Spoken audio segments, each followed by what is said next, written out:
આદરણીય આત્મીય અને સન્માનીય મંચ, તેજસ્વી વિદ્યાર્થીઓ, વાલી મિત્રો અને આહિર સમાજના અગ્રણી સ્વજનો અને સન્નારીઓ,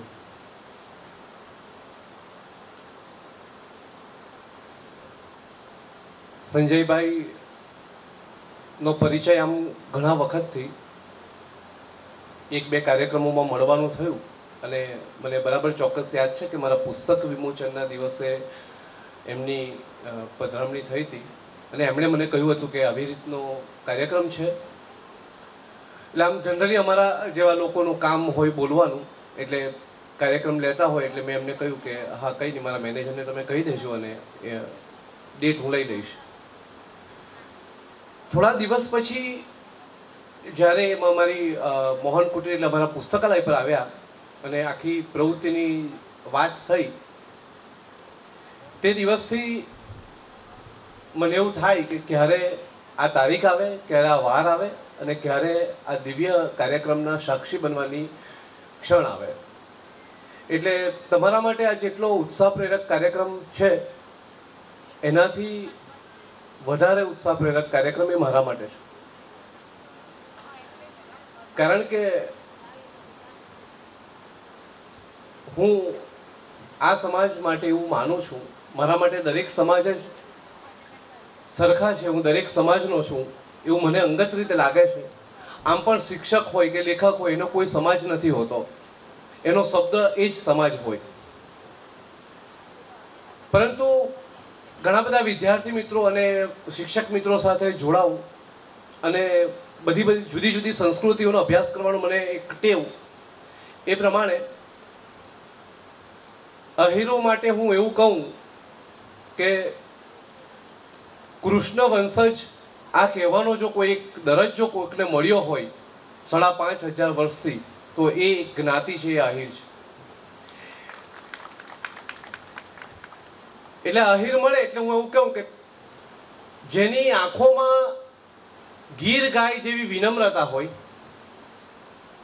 જેની પાસે માં ખોડલ જેવી શક્તિ હોય અને જેની અંદરથી કૃષ્ણની સુગંધ આવતી હોય, એ બીજો કોઈ નહીં હોય, આહિર જ હોય. ભાગવતનો એક પ્રસંગ છે, ત્યાંથી મારે મારી વાતને શરૂઆત કરવી છે. ઉદ્ધવ કૃષ્ણને એવું પૂછે છે કે મને પ્રેમની વ્યાખ્યા સમજાવો. ત્યારે કૃષ્ણ ઉદ્ધવને એવું કહે છે કે પ્રેમ જો સમજવું હોય ને તો તારે ગોકુળ જવું પડે અને ગોવાળોને મળવું પડે. ઉદ્ધવ જ્ઞાની છે અને મોટે ભાગે જ્ઞાની હોય એ વ્યાખ્યા વધારે કરે, સીધું નહીં સમજે. એટલે ઉદ્ધવ ગોકુળ જાય છે અને ગોકુળ ના પાદરે પહોંચે છે. ત્યાં ગોવાળો છે, કોક ગોવાળો ગાય ચારી રહ્યા છે, કોક ગોવાળો ગાય ધોઈ રહ્યા છે. એ ગોવાળોને એવું પૂછે છે કે માં રાધાનું ઘર ક્યાં, રાધા ક્યાં મળશે? ત્યારે પેલો ગોવાળ એ ઉદ્ધવને એવું કે તમે કૃષ્ણને મળીને આવ્યા છો. બસ આટલું સાંભળે અને ઉદ્ધવ આશ્ચર્યચકિતમાં મુકાઈ જાય કે આ શું, આ ગોવાળોને કેવી રીતે ખબર પડી કે હું કૃષ્ણને મળીને આવ્યો છું? એટલે કેવું છે કે હા હું કૃષ્ણને મળીને આવ્યો છું, પણ તમને કેવી રીતે ખબર પડી? ત્યારે પેલા ગોવાળો કહે છે કે તમારી અંદરથી મને કૃષ્ણની સુગંધ આવે છે, મારો કૃષ્ણ તમારી અંદર બેઠો હોય એવી સુગંધ આવે છે. હું એવું માનું છું કે દરેક આહિરની અંદરથી મારા કૃષ્ણની સુગંધ આવતી હોય, એટલે એની અપ્રતિમ કૃપા એની પાસે હોય. આજનો કાર્યક્રમ બહુ જ વિશિષ્ટ કાર્યક્રમ છે. આમ પણ અમારા જેવા લોકો માટે શિક્ષણનો કાર્યક્રમ હોય એટલે અમને તો ભાવતું હોય અને વૈદ્ય કે એવું થાય. શિક્ષણનો કાર્યક્રમ અને શિક્ષણના તેજસ્વી તારલાઓને સન્માનનો કાર્યક્રમ.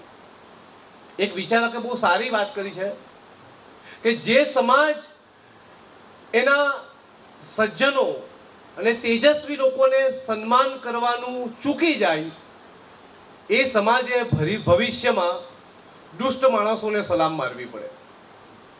આહિર સમાજ આ કાર્યક્રમ દ્વારા એ તક ચૂક્યો નથી, એની આ સાબિતી છે. ચીને તો બહુ સારી વાત કરી શિક્ષણ માટે કે તમારે સદીઓનું જો રોકાણ કરવું હોય તો શિક્ષણ વધારો. આ કાર્યક્રમ એ દિવ્ય કાર્યક્રમ એટલા માટે છે કે ભલે બાળકોનું સન્માન થાય, આજના જે યુવાનો છે એનું સન્માન થાય, પણ મારે શરૂઆતમાં જ એક ધડાકો કરી દેવો છે કે આ માત્ર તમારું સન્માન તમારી યાદશક્તિનું થાય છે. A4 સાઇઝના જે તમારી પાસે માર્કશીટ છે એનું સન્માન થાય છે. ખરું સન્માન તો તમારી મમ્મીના ઉજાગરાનું, તમારા પપ્પાના પરસેવાનું થાય છે. આ એક એવી દિવ્ય ક્ષણ છે. બાળક ભલે એનું સન્માનિત થતું હોય સાહેબ, એ 12માનું બાળક હોય, 8માનું બાળક હોય, 9માનું હોય કે સાહેબે વાત કરી એમ PhD ધારક હોય, એનું જ્યારે સન્માન થતું હોય ત્યારે એના માતા પિતા ગમે એ ભણ્યા હોય, પણ જ્યારે સન્માનિત થવા માટે મંચ પર આવે ત્યારે દુનિયાની કોઈ પણ માં કે કોઈ પણ બાપ એવો ના હોય કે જેની આંખનો એક ખૂણો ભીનો ન થાય સાહેબ. આ ખૂણો ભીનો એટલા માટે થાય છે કે 18, 19, 20 વર્ષની તપશ્ચર્યા છે. એ ઉજાગરા છે. એટલે આપણે કહીએ ને કે બાળકના લંચ બોક્સમાં ઉજાગરાનું અથાણું હોય. એટલે અમારા સાહિત્યકારો ઘણી બધી વાતો કરે આ રીતે, અને આમ કોક વાર સારું પણ લાગે, કોક વાર આપણને વિચારતા પણ કરી દે. એટલે આજે ખરેખર આ એક બહુ અમૂલ્ય, આમ જોવા જાવ ને તો સમાજનો શ્રેષ્ઠ કાર્યક્રમ છે. આ પ્રેરણા સ્ત્રોત છે. આ કાર્યક્રમ એ ઉર્જાવાન કાર્યક્રમ છે. આહિર સમાજનું જે ભવિષ્ય છે એ મંચની આ તરફ છે. આમ જોવા જાવ તો યુવાનો, હું તમને લઈને જ વાત કરીશ. હું જીન્સ પહેરીને આવ્યો છું ને મારા જીન્સમાં જીન્સ છે. તમારી પેઢીનો માણસ છું એટલે કહું છું કે આમ જોવા જાવ ને તો આ અંતર કેટલું 10, 15, 20 ફૂટનું, પણ તમારે આ બાકડા પરથી, આ ખુરશી પરથી, આ મંચ પર આવવા માટે કેટલીઓ રાતના ઉજાગરા જોઈશે, કેટલી મહેનત જોઈશે. આ અંતર એ છે, કેટલા વર્ષો, કેટલા ઉજાગરા, કેટલી મહેનત. એટલે આપણને બધાને એવી ટેવ છે, સફળ માણસ હોય કે એની સફળતાની ટોચ પર જ જોવાની આપણને ટેવ છે. ટોચ પર કશું છે જ નહીં. એ પર્વતની ટોચ હોય કે સફળતાની ટોચ હોય, ટોચ પર કશું છે નહીં. આનંદ તો મુસાફરીનો જ છે. જે તમે મેળવો છો ને, તમે એકવાર જોજો કે તમારું 12માનું રિઝલ્ટ આવવાનું હોય, આવ્યું, માની લો કે 7મી તારીખે રિઝલ્ટ આવ્યું, તો એ રિઝલ્ટનું મહત્વ 7મી તારીખે સવારે 9 વાગ્યા સુધી જ, 9:05 તમે ઉઠા ત્યાંના ત્યાં. પણ 7મી તારીખે 6ઠ્ઠી તારીખની જે રાતનો ઉજાગરો છે ને, એ એક્સાઇટમેન્ટ છે ને, એની એક મજા છે. પેપર પૂરું થઈ જાય ને પછી એ પેપર વાસી થઈ જાય. એ ન્યૂઝપેપર હોય કે પરીક્ષાનું પેપર હોય, ફરી પાછો એ માણસ એ વિષય નથી વાંચતો. પણ એની બ્યુટી એ છે કે from the beginning of June to March, જૂનથી શરૂઆત કરી અને માર્ચ સુધીનો ગાળો છે, એ જે મુસાફરીનો જે દોર છે, એની એક બ્યુટી છે, એની એક સુંદરતા છે. અને એ મહેનત કરી છે એટલે 180, 145 તેજસ્વી તારલાઓ છે સન્માનિત થઈ રહ્યા છે. આ જ ભવિષ્ય છે, આ જ ખરું રોકાણ છે. અને આજે આ જે સમાજના પ્રતિષ્ઠિત લોકો આજે જે આવ્યા છે, એમને આ કાર્યક્રમનું મહત્વ ખબર છે. આ કાર્યક્રમનું મહત્વ એટલા માટે ખબર છે કે એમને ખબર છે કે મારા આહિર સમાજના ભવિષ્યના માટે મારે ત્યાં જવું જોઈએ. એટલે એ બધા જ લોકો પ્રતિષ્ઠિત છે અને એટલે જ અહીંયા સન્માનીય લોકો અહીંયા આવ્યા છે. આમ પણ આમ જોવા જાવ તો પહેલી નજરમાં મને એમ થયું કે સંજયભાઈએ બહુ મોટું રિસ્ક લઈ લીધું. મને જ્યારે મળવા આવ્યા ત્યારે પણ મને એમ થયું કે બહુ મોટું રિસ્ક લઈ લીધું. હિન્દુસ્તાનમાં તમારે રવિવારે આટલો મોટો કાર્યક્રમ કરવાનો હોય, અને એ પણ વેકેશનનો રવિવાર હોય, અને એમાં પણ પાછી IPLની ફાઇનલ હોય. એ સમયે આ કામ કરવું એટલે આયોજકોનું છાતીનું કામ છે સાહેબ, એમને જોરદાર તાળીઓથી વધાવી દો સાહેબ. અને તમારા માટે પણ તાળી એટલા માટે થઈ જાય કે તમે પણ એ આઈપીએલ ને મૂકીને અહીંયા આવ્યા છો, આહિર પ્રીમિયર લીગ રમવા આવ્યા છો સર.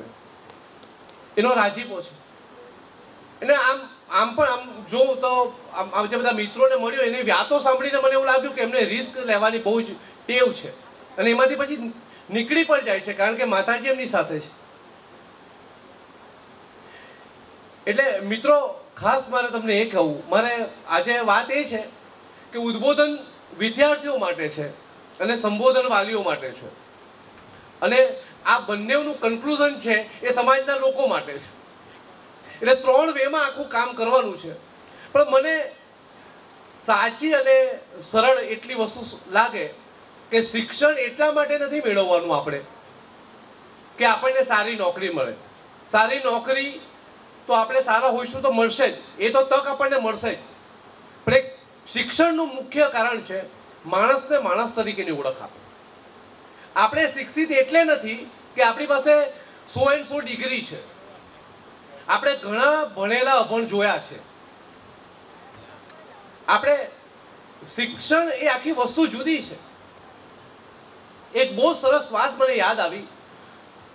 2 દિવસ પહેલા બુદ્ધ પૂર્ણિમા ગઈ. મારી વાતમાં ઘણું બધું આવશે અને મને રોકજો, કારણ કે મને ટેવ છે 1-2 કલાક ખેંચવાની. પણ મને કહ્યું છે હું 30 મિનિટ લઈશ, 30 થી વધારે મિનિટ નહીં લઈશ, કારણ કે કાર્યક્રમ મારા લીધે બગડે એવું ના બને. તો શિક્ષિત એટલે શું? જેટલા વિદ્યાર્થીઓ પાસ થયા છે આ વાત ખાસ યાદ રાખજો, શિક્ષકો પણ ખાસ યાદ રાખજો. 2500 વર્ષ પહેલાની સત્ય ઘટના. 2 દિવસ પહેલા બુદ્ધ પૂર્ણિમા ગઈ, આપણે બુદ્ધને યાદ કરીએ. એક ગામમાં બુદ્ધની પધરામણી, અને એક ગામનો ગરીબ ખેડૂત, એની બાજુમાં એક ખાબોચિયું અને ત્યાં એક કમળ ઉગેલું. એ સિઝન કમળની નહોતી. એ સમયે એ ગામમાં કમળ ઉગ્યું હતું અને એ ખેડૂતને બાજુના નાના ખાબોચિયામાં ઉગ્યું હતું. એ ખેડૂતને બુદ્ધ આવવાના છે નહીં ખબર હતી. એ કમળ લે છે અને એવું વિચારે છે કે ચાલો બજારમાં આ સિઝનનું કમળ હું વેચી આવું અને થોડા ઘણા પૈસા મેળવું. એટલે હાથમાં કમળ લઈને એક ખેડૂત નીકળે છે બજારમાં એ કમળને વેચવા માટે. એના હાથમાં કમળ જોવે છે કે રસ્તા પરથી ગાળાના ગાળા જાય છે. એક ગાડું એની હાથમાં કમળ જોઈને એક ગાડું ઊભું રહે છે. એ ગામનો જમીનદાર હોય છે. એ જમીનદાર એને એવું કહે છે કે મને આ કમળ આપી દે. હવે આમ જોવા જાવ ને તો બાય નેચરલી પેલો ખેડૂત હજી કશોક જવાબ આપે અથવા જવાબ આપવામાં એને વાર લાગે છે થોડી, અને એ વાર લાગે છે દરમિયાન જમીનદારને એવું થાય છે કે આ માણસ મને કમળ નહીં આપશે. એટલે તરત જમીનદાર એવું બોલે છે કે હું તને 100 સોના મોહર આપું. હવે ખેડૂતને આપણે કહીએ ને આપણી ભાષામાં કે લાઈટ ઝબકે છે કે આ માણસ એક કમળના 100 સોના મોહર શા માટે આપવા તૈયાર થાય? ખેડૂત ભણેલો નથી પણ ગણેલો છે. એટલે એ માણસ ચૂપ રહે છે. જેમ એ ખેડૂતનું મૌન થાય છે તેમ પેલો જમીનદાર અકળાય છે અને એવું કહે છે કે હું તને 200 સોના મોહર આપું. આ સોના મોહર વધતી જાય છે. આ વાર્તાલાપ એક જગ્યાએ અટકે છે. એ સમયે એ નગરનો રાજા ત્યાંથી પસાર થાય છે અને પેલાના હાથમાં કમળ જુએ છે. રાજા રથ ઉભો રાખે છે. રાજા પોતે ઉતરે છે અને એવું કહે છે કે મને આ કમળ આપો.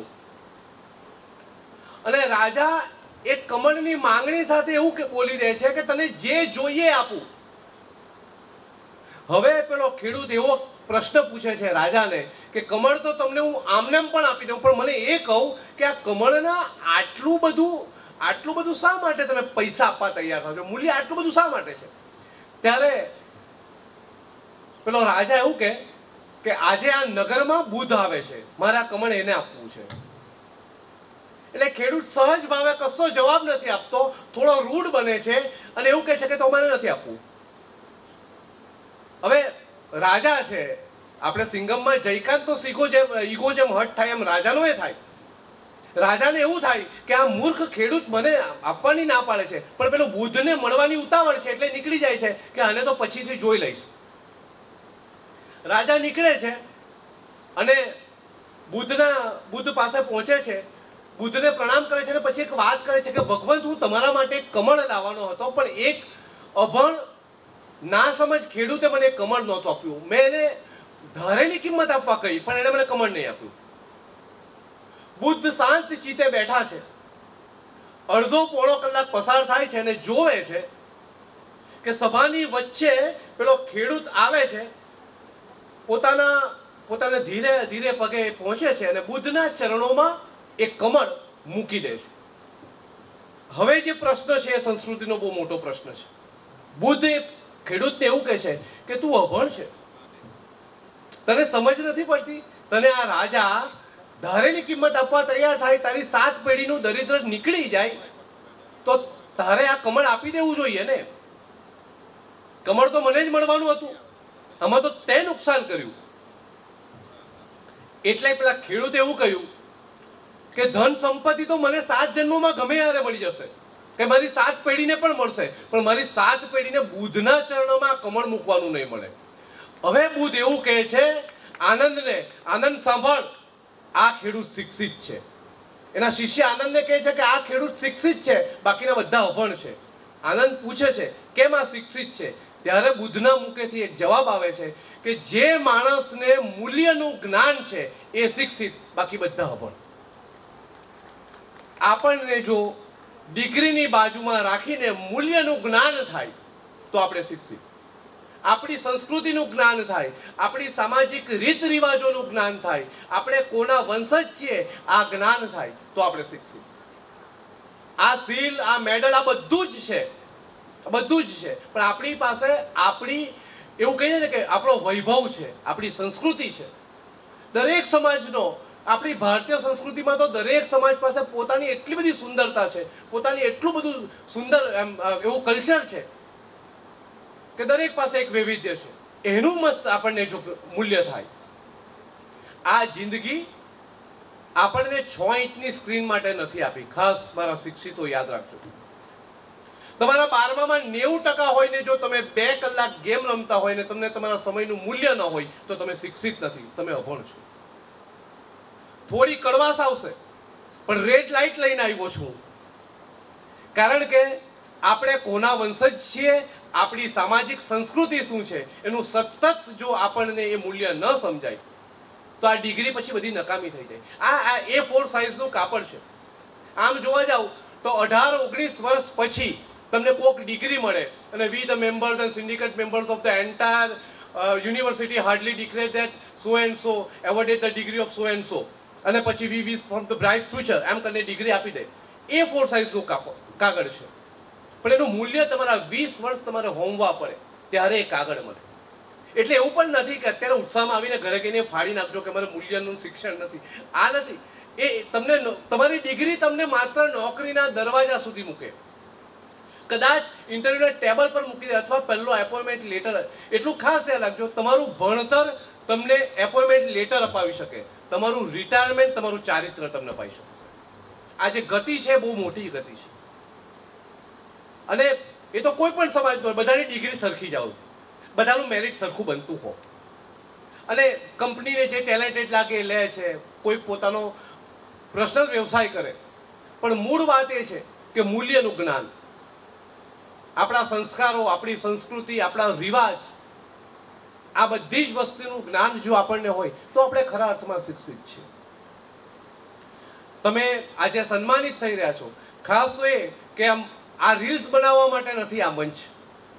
એ બીજી એક વાત, રીલ્સ હોય, રાજીપો હોય, નવી ટેકનોલોજી સાથે આપણે સન્માનિત થઈએ અને એ રીલ્સ આપણે ચડાવીએ એ પણ વસ્તુ, પણ આપણે રિયલ રહેજો સાહેબ. એકલા રીલ્સમાં ન રહેતા રિયલમાં એ રહેજો સાહેબ. કોણ આ સફળતાના ભાગીદાર છે? જ્યારે તમારા હાથમાં સર્ટિફિકેટ આવે ત્યારે એકવાર એક સ્ત્રીને બાજુમાં જોઈ લેજો કે જેણે 18-19 વર્ષ સુધી તમારા માટે ઉજાગરા કર્યા છે, જેણે કેટલીઓ સાડી ન લઈને 1-2 સાડીમાં આખી જિંદગી પૂરી કરી છે, જે 6 વાગે તફડીને આવ્યો છે એવો તમારો બાપ એના પરસેવાને જોઈ લેજો સાહેબ. અને જો ખરા શિક્ષિત હોવ ને તો આજે સમાજનું સન્માન થાય ને પછી મા બાપને એકવાર વળગીને એમને આઈ લવ યુ કહી દેજો સાહેબ. This is the right place to say I love you. This is the right place. એ જરૂરી છે. આપણે બધા જ છે ને આમ ટેકનિકલી મોડર્ન છીએ, પ્રેક્ટિકલી નથી પાછા. આ બંનેમાં બહુ જ મોટો ફરક છે. મને બહુ ગમે તમારી સાથે વાત કરવાની, મને એટલા માટે ગમે કે હવે આમ એટલે આમનો એવોઇડ નથી કરતો, પણ હવે સફેદ વાળવાળા સાથે વાત કરવાનો કોઈ અર્થ નથી, કારણ કે એ તો જીવ્યા છે, એમનો અનુભવ છે, એટલી તો આપણી ઉંમર નથી. એ તો આપણા માટે સન્માનીય છે અને એમણે કર્યું છે એટલે આજે આપણે મંડપમાં બેઠા છે. પણ વોટ ઇઝ નેક્સ્ટ? મને સંજયભાઈ એક જોક કર્યો કે એક આખી પેઢીને તૈયાર કરવા માટે આપણે એમની રાહ જોવાની. સાચી વાત છે. એક આખી પેઢીને તૈયાર કરવા માટે આજે 5 સ્વયંસેવકો છે. હું આ વિદ્યાર્થીઓને એક વિનંતી કરું, 185 માંથી ઓછામાં ઓછા 50 વિદ્યાર્થીઓ આવતી વખતે જ્યારે સંમેલન હોય ને 3 દિવસ પહેલા જે કોઈ પણ મંડળના માણસો એને સામેથી કહેજો કે અમારા લાયક કંઈ કામકાજ હોય તો જણાવજો સાહેબ. કારણ કે આજે તમે સન્માનિત થયા છો, તમારે બીજાને સન્માનિત કરવા છે. આ પોખવાની પદ્ધતિ જે છે ને એ જ બહુ આપણે ત્યાં આ બધી જ કલ્ચર જે છે આપણને આપણે વારસામાં મળ્યું છે. શ્રદ્ધા, અપ્રતિમ શ્રદ્ધા, મા બાપ પ્રત્યેની અપ્રતિમ શ્રદ્ધા. કોઈ પણ જીવનમાં કોઈ પણ તબક્કો આવે ક્યારે એવું પગલું નહીં પડશો કે તમારા મા બાપે નીચું જોવું પડશે. તમારી સફળતા કે નિષ્ફળતા તમારો બાપ ગામના ચોરે સામી છાતીએ ચાલી શકે તો માનજો કે તમે સફળ છે. આ બહુ જગતની વાત છે. અને આ સિલેબસમાં નથી આવતું. અપવાદ રૂપ અમે ભણાવીએ છીએ પણ સારું દેખાતું નથી કશે કે આ કશે કોઈક આવી જાય કોઈ ચેપ્ટરમાં અને પછી આપણે એમાં ફૂગા ફોડીએ, પણ એવું કશું નથી. એક મા બાપ બાળક આ પ્રેમ શું હોય છે, અદ્ભુત છે. ફરી પાછી મને એક વાત યાદ આવી. રશિયાની એક સંજયભાઈ એક રિયલ સ્ટોરી છે. 1988માં બહુ જ આમ જોવા જાવ ને તો આમ પ્રચલિત છે, ઘણા બધા કહી હશે, ઘણી બધી જગ્યાએ તમે વાંચી પણ હશે, પણ એક પિતા પુત્રનો પ્રેમ શું. એક 7-8 વર્ષનું બાળક રશિયામાં 1988માં 7-8 વર્ષનું બાળક ને એના પિતા એની સ્કૂલે મૂકવા જાય છે. આ સત્ય ઘટના છે. એના પિતા એની સ્કૂલે મૂકવા જાય છે. સેમ્યુઅલ નામનો બાપ, એમ્બલન્સ નામનો એનો બાળક એને મૂકવા જાય છે અને સ્કૂલે સવારી પરમાં 7:30 વાગે સ્કૂલે ઉતારે છે. પછી બેબી હગ કરે છે ને એને વળગે છે, એના કપાળ પર કિસ કરે છે અને કહે છે કે બેટા હેવ અ ગુડ ડે, તારો દિવસ સારો જાય. યાદ રાખજે, જીવનમાં ક્યારેય જરૂરિયાત પડે તો તારા પપ્પા તારી પડખે છે. આટલું એ બાળકને સતત એનો પિતા કહેતો રહે છે.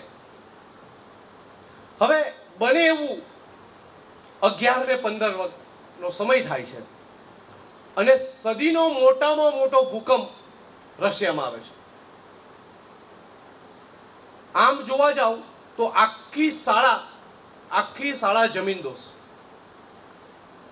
સેમ્યુઅલને ખબર પડે છે કે સવારે જે બાળકને શાળામાં ઉતાર્યો એ બાળકની આખી શાળા જમીનદોસ્ત થઈ ગઈ છે. ઓફિસમાંથી નીકળે છે, એની શાળાએ પહોંચે છે ને જોવે છે કે આખી શાળામાં કાટમાળમાં ફેરવાઈ ગઈ. એના બાળકના ક્લાસ પાસે જાય છે, એના વર્ગખંડ પાસે જાય છે અને પછી એ ત્યાં કાટમાળ ખસેડવાનું કામ ચાલુ કરે છે. એકલો જ છે. 12-12:30 નો સમય છે, સાંજ થવા આવે છે. સાંજ આગળ વધે છે, લોકો એને સમજાવે છે કે હવે પૂરું થયું, કશું જ નહીં, કઈ મળે એવું છે જ નહીં. તો એ રાતના આ માણસ આખી રાત કાટમાળ ખસેડે છે, આખી રાત કાટમાળ ખસેડે છે. બાકીના બધા એમના ઘરે વહી જાય છે, કોઈ ત્યાં રોકાતું નથી. બાકી જે સિક્યુરિટી છે, કારણ કે આખા રશિયામાં આ પરિસ્થિતિ.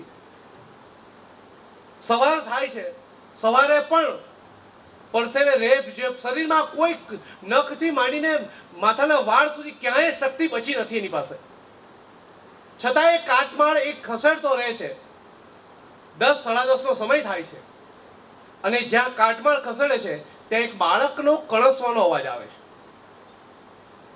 કળસવાનો અવાજ આવે છે અને પછી એનામાં એક શક્તિનો સંચાર થાય છે અને પછી એની ઝડપ વધી જાય છે કાટમાળ ખસેડવાની. એ કાટમાળ ખસેડતો જાય છે અને જોવે છે તો કાટમાળમાંથી એક હાથ નીકળે છે અને હાથ જોવે છે તો એના દીકરાનો હાથ છે. હવે એના દીકરાને ખેંચવા પ્રયત્ન કરે છે અને દીકરો એમ કહે છે કે પપ્પા મને રહેવા દો, મારા મિત્રો નીચે છે. 14 મિત્રો જીવિત નીકળે છે. સમજો, 14 મિત્રો જીવિત નીકળે છે. પછી એ બાળક નીકળે છે. પપ્પાને બીજી વાત કરવા કરતા એ બાળક પેલા 14 મિત્રોને એવું કહે છે, મેં તમને કહ્યું હતું ને કે મારા પપ્પાએ મને એવું કહેલું કે કોઈ પણ મુસીબત હોય ચિંતા નહીં કરતો, હું આવી જઈશ. જો મારા પપ્પા આવ્યા છે. આ પિતા પુત્રના સંબંધનો આ દિવ્યતા છે. એક છેલ્લી ક્ષણ સુધી એની એક આત્મશ્રદ્ધા છે કે કશું પણ થશે, my father will be there, my father will be there. અને ખરેખર ત્યાંથી મળે છે. આ કદાચ અને કુદરતી ઘટના ગમે એ કહીએ, પણ આના પરથી આપણને તો ખાલી એટલી સમજ પડે કે અપ્રતિમ પ્રેમ કરવા વાળું જો કોઈ પાત્ર હોય એ માને બાપ છે. તો તમે શિક્ષિત છો તો પહેલી ફરજ એ રહે કે એને વફાદાર રહેજો. બાકી તો સંસારના જે નિયમો છે એ પ્રમાણે જીવાતું હોય, એમાં વધારે ફિલોસોફીની વાત નહીં. અને બીજી એક વાત કે એ વાત પણ મને યાદ આવી, સંજયભાઈ મને હવે આફરો ચડે છે આ મંચ પર, કોણ જાણે કેમ કે હવે હું તમને ચીનમાં લઈ જાઉં પાછો. કન્ફ્યુઝન્સ ને આ બાળકો માટે જ છે, આમ તો આપણા બધાને કામ આવે એવી વાત છે. આમ બ્રહ્માંડમાં બહુ ઓછા તત્વચિંતકો થયેલા, એમાં મને એવું લાગે કે કન્ફ્યુઝન્સ ખરા. માણસ અલગારી માણસ. અહીર સાહેબ કન્ફ્યુઝન્સ ને એક શિષ્યો થોડેક વખત એવું પૂછે છે કે અમે પર્યટન કરીને આવ્યા, હવે ભણી રહ્યા છીએ, તમારી પાસેથી જ્ઞાન લઈ લીધું છે, હવે અમને કોઈક એક છેલ્લો ઉપદેશ આપો. છેલ્લો ઉપદેશ, અમારી શિક્ષા પતી ગઈ છે, હવે અમને છેલ્લો ઉપદેશ આપો. કન્ફ્યુશિયસ આટલો મોટો તત્વચિંતક એ એમને એવું કહે છે કે મારું તમને છેલ્લી શિક્ષા એટલી છે કે હવે પછી તમે જે ગામમાં જાઓ, જ્યાં જાઓ, ત્યાં 32 દાંતની વચ્ચે જેમ જીભ રહે છે એમ રહેજો. હવે એના શિષ્યો, કન્ફ્યુઝન્સના શિષ્યો છે છતાંય મૂંઝાય છે કે આ સમજ નહીં પડી ગુરુજી. એટલે એમણે કહ્યું કે જો જીવનમાં તમે જન્મ થાવ ત્યારે પહેલું કોણ આવે, જીભ આવે કે દાંત આવે? તો પેલા શિષ્યો કહે કે જીભ પહેલા આવે ને પછી દાંત આવે. મૃત્યુ પહેલા જાય કોણ? તો એમ કહે કે દાંત પહેલા જાય, જીભ તો છેલ્લે સુધી સાથે રહે. નરમ કોણ? તો જીભ. કઠણ કોણ? દાંત. વિદ્યાર્થીઓ, જીવનમાં દાંત જેવા કડક બનવા જશો ને તો ખરી પડશો, પણ જીભ જેવા નરમ બનવા જશો ને તો મૃત્યુ સુધી રહેશો. બસ તમને જે કહેવાનું એ મેં કહી દીધું, બધું કહી દીધું. છેલ્લી 8 મિનિટ છે મારી પાસે, રોકડી 8 મિનિટ. હવે મારે આ પૂરું કરવાનું છે. એટલે આ લોકો પણ T20 જ કરી નાખ્યું છે, ટેસ્ટના ખેલાડીને T20 માં ઉતાર્યો છે. પણ બીજી મારે વાત કરવી છે કે કોઈ પણ દુનિયાનો સમાજ હોય, એ સમાજ વિચારશીલ હોવો જોઈએ. અને એ વિચારશીલ બને ને પછી એ કોઈ સમાજ નથી રહેતો, પછી એ આખું યુનિવર્સલ જ બની જાય. તો આપણે વિચારશીલ સમાજ બનવા માટે શું કરવું? સારા વિચારો રાખવા. પણ સારા વિચારો કોઈ મેડિકલ સ્ટોર પર નથી મળતા. આપણે મેડિકલ સ્ટોર પર યાદશક્તિ વધારવાની સમ પુષ્પી મળે છે, પણ એવું નહીં કહેવાય કે આજે છોકરી જોવા જવાનો છે, 5 કિલો સારા વિચાર આપી દે, વટ પડી જાય મારો. આવું કશું નથી. સારા વિચારોની જનેતા છે સારું વાંચન, અને સારું વાંચન માટે સારા પુસ્તકો અને સારું પુસ્તકાલય જોઈએ. હું પુસ્તક સાથે જોડાયેલો માણસ છું, એટલે મારે આ આહવાન કરવું જ રહ્યું. અને તે દિવસે મિત્રોએ પણ મને કહ્યું કે આપણે આ વાત કરવી એમ. તમને લાગે મિત્રો, ફિનલેન્ડ એક એવો કન્ટ્રી છે, મને એ વસ્તુની હજી સમજ નહીં પડે જે શિક્ષણ સાથે જોડાયેલા છે. અહીં સાહેબ, ફિનલેન્ડમાં 2.5 કલાકની સ્કૂલ છે, આખા વર્ષમાં 3 વેકેશન આપે છે. ઇવન ઘણા બધા તમે એવી કન્ટ્રી જોઈ લઉં, 42 જેવી કન્ટ્રીઓ મારી જાણમાં એવી છે કે જેમાં 2 મહિના સ્કૂલ ચાલે છે, 1 મહિનાનું વેકેશન છે, ફરી પાછી 2 મહિના સ્કૂલ ચાલે છે. અને સ્કૂલ ચાલે છે પણ 2.5-3 કલાક ચાલે છે. કોલેજ પણ એ રીતે જ ચાલે છે. અને આજે એ બધા તાકાતવર છે. ફિનલેન્ડ આજે પણ તાકાતવર છે. નોકિયા ફોન, મોબાઈલ ફોન આપ્યો ફિનલેન્ડે, પણ એની પછાડીનું જે રહસ્ય છે એ જુદું છે. એ લોકો 2.5 કલાક સ્કૂલ ચલાવીને પણ સારી પ્રગતિ કરી. આપણે 8 કલાક કરીને શું કેરા કર્યા? મન કેવું? આપણે આટલા બધા પ્રોજેક્ટ્સ કરીને શું કર્યું? આપણે માત્ર ડિગ્રી લેવા માટે કામ કરીએ છીએ, નોલેજ લેવા માટે કામ નથી કરતા. આ કન્ટ્રીની એક વિશિષ્ટતા છે કે આ કન્ટ્રીમાં 100% લિટરેટ માણસો છે અને 100% રીડર છે. 100% ઘરોમાં લાઇબ્રેરી છે, પુસ્તકાલય છે. આજે આપણે એમ પૂછીએ ને કે આ સભામાં પણ જો હું પૂછું કે કેટલાના ઘરમાં પુસ્તકાલય છે, તો માંડ માંડ કદાચ 10-15 હાથ ઊંચા થાય. આપણે એ સંસ્કૃતિ જ ભૂલી ગયા છે. અને આ દુનિયા સાથે હાથ મેળવવા માટે જો કંઈક વધારે અગત્યનું હોય તો એ છે સારું વાંચન. આ આઉટ ઓફ ડેટ થયેલો કોન્સેપ્ટ. અમે જ્યારે મોહન કુટીર ચાલુ કરી ત્યારે લોકો એવું કે લાઇબ્રેરી કલ્ચર પૂરું થયું. આજે અમારી પરિસ્થિતિ એ છે કે માતાજીની કૃપા છે કે મને 7 વાગે બંધ કરવું હોય તો અમે નથી કરી શકતા. વાચકો આવે છે. શહેરના છોકરા અને આપણા છોકરાઓમાં ફરક માત્ર એટલો જ છે. સીધી વાતની ગણતરી કહું કે આપણા 90%નું બાળક છે અને મુંબઈનું 55%નું બાળક છે. નોકરીમાં ઇન્ટરવ્યુ આપવા જશે, કોના ચાન્સ વધારે રહેશે? અકોર્ડિંગ ટુ પર્સન્ટેજ આપણે એવું વિચારીએ કે 90% ને, પણ અકોર્ડિંગ ટુ નોલેજ કદાચ એવું થાય કે બાજી મારી જાય. એનું કારણ શું? he or she is connect with the library. એ પુસ્તકાલય સાથે કનેક્ટ છે, આપણે નથી. એટલે આપણે આપણો કિંમતી સમય વાઘને પૂરવા માટે વાઘનું પાંજરું જોઈએ, ચિત્તાને પૂરવા માટે ચિત્તાના માપનું પાંજરું જોઈએ. માણસ એક એવું પ્રાણી કે 6 ઇંચમાં પૂરાઈ જાય, 2 કલાક, 3 કલાક, 4 કલાક. આપણે પૃથ્વી પર ઘણું બધું કામ કરવા આવ્યા છે. પબજીના રાઉન્ડ પાસ કરવા નથી આવ્યા, કે રીલ્સ બનાવવા નથી આવ્યા, કે ઇન્સ્ટા પર ચેટ કરવા નથી આવ્યા. આ ખરેખર આપણે સમજવાની જરૂરિયાત છે. આપણે આના વ્રત લેવાની જરૂરિયાત છે. આપણી આખી પેઢી હોમાઈ ગયા. અને તમે જો કે વિદેશી સંસ્કૃતિએ આપણને, ગાંધી એવું કહેતા કે અંગ્રેજો જાય તેને આપણો ઉદ્ધાર નહીં થાય, અંગ્રેજી સંસ્કૃતિ જવી જોઈએ.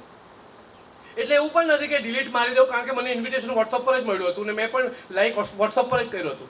પણ એનો સપ્રમાણ ઉપયોગ 60 કરોડનું યંગ, આપણે એમ કહેવાય કે યુવા ધન 60 કરોડનું વિશ્વનો પહેલો આ રાષ્ટ્ર છે કે જેની પાસે 60 કરોડનું યુવા ધન છે. એક સર્વે એવું કહે છે કે 2055 સુધી કોઈ પણ દેશ આટલું યુવા ધન ભેગું કરી શકે એવો નથી. હવે આ યુવા ધન રોજ 60 કરોડ માણસમાંથી, વચ્ચે એક સર્વે મેં ઇન્ટરનેટ પર જોયો કે શનિવારે 9 થી 11 માં 42 કરોડ લોકો વિડીયો ગેમ રમતા હતા આ દેશમાં. ઓસ્ટ્રેલિયા જેટલા 7 દેશો સાહેબ, એટલા તો આપણે ત્યાં ગેમ રમે. હવે આની જો આપણે ચિંતા ન કરીએ અને સતત મેરા ભારત મહાનની માળા કરીએ તો આ કશેક આપણે ડંભ કરી રહ્યા હોય એવું લાગે છે. તમે વિચાર કરો કે એ 42 કરોડ માણસો 2 કલાક ગેમ રમે એટલે આપણા 84 કરોડ એક દિવસના માનવ કલાક બગડે. સંજયભાઈ આંકડાશાસ્ત્રના માણસ છે. $10 જો આપણે ગણીએ તો $840 કરોડ એક દિવસનો આપણો માનવ કલાક બગડે. હવે ગુણ્યા 30 કરીને 365 કરીને લીંબુનું શરબત મંગાવવું પડે. બેભાન થઈ ગયા આપણે. આટલા માનવ કલાકો આપણે વેડફી રહ્યા છે. તો આપણે શિક્ષિત છે, સપ્રમાણ ઉપયોગ થાય. અત્યારે તો હું કહું કે જીમમાં જાય અને આમ બોડી મજબૂત કરે એ તાકાતવર નથી, પુસ્તકાલયમાં જઈને બુદ્ધિ મજબૂત કરે એ તાકાતવર છે. તમારી પાસે જીમિંગ એ છે, તમે આમ કોલેજના છોકરાઓનું એમની સ્ટાઇલમાં કહું કે મરદ કોને કેવો કે હાથમાં ફોન લે અને ગેમ ડિલીટ મારી દે, આ મરદ. આટલી તાકાત જોઈએ. તમે કામ સાથે ચડાઈ કરી શકો પણ પબજી સાથે તમારાથી કંઈ નહીં થાય. એ તમને દહેજમાં મળેલી દીકરી છે એટલે તમે એને બહુ પંપાળો છો. ખરેખર મિત્રો, તમારા શિક્ષણમાં બહુ જ મોટો અવરોધ આનો છે. અને પુસ્તકાલય, હું આહિર સમાજને વિનંતી કરું છું, મેં સંજયભાઈને પણ પ્રસ્તાવ મૂક્યો. એમણે મને કહ્યું કે 180 ગામ કનેક્ટ છે ને સર, 155 કોઈ આહિરનું ગામ એવું ના હોય કે 155 ગામમાં માતાજીનું મંદિર હશે, મા ખોડલનું મંદિર હશે. હું આજે આ મંચ પરથી એ અપીલ કરું છું કે 155 ગામના મંદિરમાં એક નાનું પુસ્તકાલય કરીને મા સરસ્વતીને પણ ત્યાં પ્રસ્થાપિત કરો સાહેબ. પછી જોઉં સાહેબ, એમાં કશું આમ આપણે એવું કહીએ બહુ સામાન્ય ટાઇટલ છે અમારી પરબ સંસ્થા તમારી સાથે જોડાયેલી છે, અમે વી આર કમિટેડ. મેં તો કહ્યું છે કે 155 ગામમાં લઈ જશો તોય આવીશ, કોઈ પણ ચાર્જીસ નહીં લઈશ, બસ ખાલી લોકો વાંચતા થાય, અમારે તો એટલું જ જોઈએ છે. અડધી રાતે તમારે ત્યાં આવવા તૈયાર, બસ ખાલી આપણે એટલું જ કરવું કે પુસ્તકાલયના ગામના 2-5 જણાની કમિટી કરે અને બહુ સરસ રીતે એને વાંચવાનો પ્રયત્ન કરે. પહેલા કંટાળ આવે, ખાસ ભાઈઓ અને બહેનો, યુવાનો, આ આયુર્વેદિક ઉપચાર છે, બહુ જ મોડી અસર કરે, પણ એટલું કહું કે તમને નુકસાન નહીં કરશે, ચોક્કસ એ નુકસાન નહીં કરશે. આમાં આપણે કંઈક પ્લાનિંગ કરવાની જરૂરિયાત છે.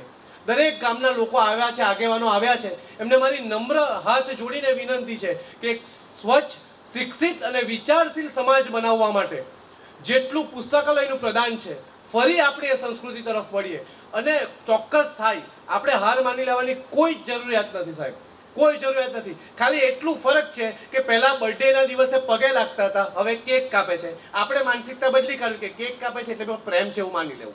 બસ પુસ્તકની બાબતમાં પણ કંઈક આવું જ કરશે. પણ આરતીનું ઝાલર થાય, માં ખોડલ સાથે માં સરસ્વતી બિરાજમાન થાય, આવું કંઈક આપણે કામ કરીએ. એની સાથે અમારો સપોર્ટ ચોક્કસ છે. અમે તો કહ્યું છે કે પુસ્તકોનું લીઝથી માંડીને પબ્લિશરોથી માંડીને બધી જ વસ્તુ અમે પ્રયત્ન કરીશું. બાકી જો આપણે બધા ભેગા થઈને કરીએ તો એક વિચારશીલ સમાજ બનાવવા માટે કોઈ જ તકલીફ પડે એવું છે નહીં. છેલ્લે ખાલી એટલું જ કહેવું છે કે આંધિયા ગમકી ચલેગી તો સવર જાઉંગા, मैं तेरी जुल्फ नहीं के बिखर जाऊंगा. आंधियां गमकी चलेगी तो सवर जाऊंगा, मैं तेरी जुल्फ नहीं के बिखर जाऊंगा. मुझको सूली पे चढ़ाने की जरूरत क्या है, मेरे हाथों से कलम छीन लो मैं मर जाऊंगा. आंधियां गमकी चलेगी तो सवर जाऊंगा. खास આ સમાજના આટલા દિવ્ય કાર્યક્રમમાં ઉપસ્થિત થવાનો મને મોકો મળ્યો. 2.5 મિનિટ વધારે બોલ્યો છું, એ બદલ માફી માંગુ છું. અને છેલ્લે એટલી જ વાત કરું કે ખરેખર એક લેખકનું પુસ્તક હજુ પોખ્યું હોય અને પુસ્તકોની એમણે કોપી લીધી અને પાછો લેખકને જ બોલાવો, આવું ગુજરાતી સાહિત્યમાં ખરેખર પહેલી વાર થયું છે. એટલા માટે પણ આ ટીમ માટે જોરદાર હું તો તાળી પાડું છું કે તમે મારા શબ્દોને પણ, મને પણ એટલો સ્વીકાર્યો, મારા શબ્દોને પણ સ્વીકાર્યો. સૌને અહીર સમાજ મુબારક, સૌને એક વિચારશીલ સમાજ મુબારક. Thank you.